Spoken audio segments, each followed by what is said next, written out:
The gentleman from Henrico, Mr. Morrissey. Thank you, Mr. Speaker. I rise to speak to the amendment.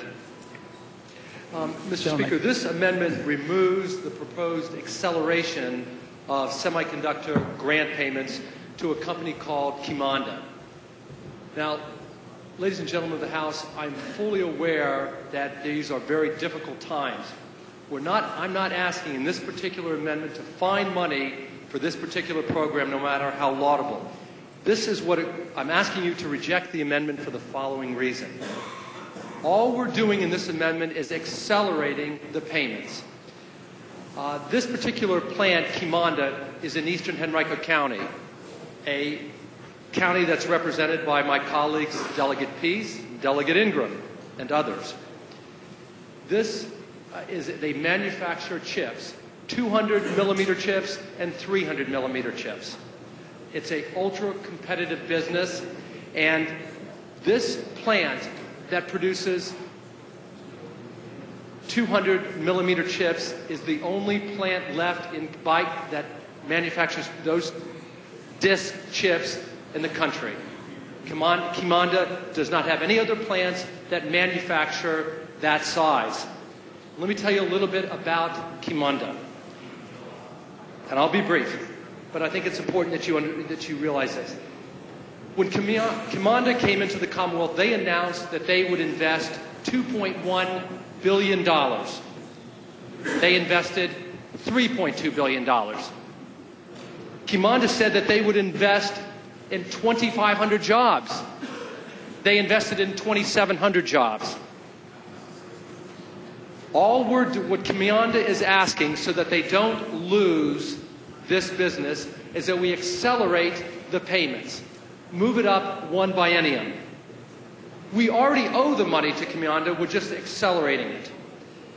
Now, what we're asking to do is this.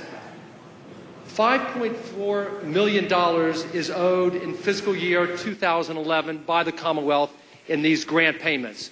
We're simply asking to move it up to 2009. $8.4 million is owed in 2012. We're simply asking to move it up to 2010. That's all this company is asking, a company that employs 2,700 people in our district. Now, without this acceleration of payment, this is what might happen. The fear is that this 200 millimeter portion of the plant may close. If it happens, over 1,000 jobs may go with it. The last thing that I want to emphasize is the following. Qimonda has generated $192 million in tax revenue in the last 10 years. Let me repeat that. In the last decade, $192 million in tax revenue has been generated. In the next 5 years, they're expecting to generate $182 million in revenue. We're not giving them any additional money out of our very narrow and tight purse strings. We're accelerating it. Accordingly, ladies and gentlemen, I'm asking you to vote no to this amendment that simply removes this proposed acceleration. Thank you, Mr. Speaker. Gentleman from Colonial Heights, Mr. Cox. Thank you, Mr. Speaker. I would be the pleasure of the House to accept the amendment.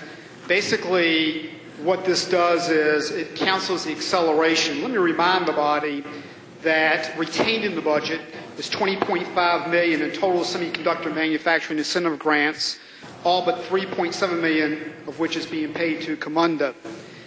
We are going exactly along with the code-mandated schedule. And the problem if we do this is you've got SRI who wants acceleration coming up later on. And if you do this for Qimonda, you're going to be expected to do this for about every entity that comes up. And that's going to be extremely problematic. We're doing exactly what the code asks us to do. I met with the representatives of Qimonda who were very clear with me that they would love to have this, but they're here in Virginia to stay. So I hope for those reasons, Mr. Speaker, that we will accept the amendment. Shall the committee amendment be agreed to? Clerk will close the roll. Ayes 70, noes 28. Ayes 70, noes 28. The amendment is agreed to.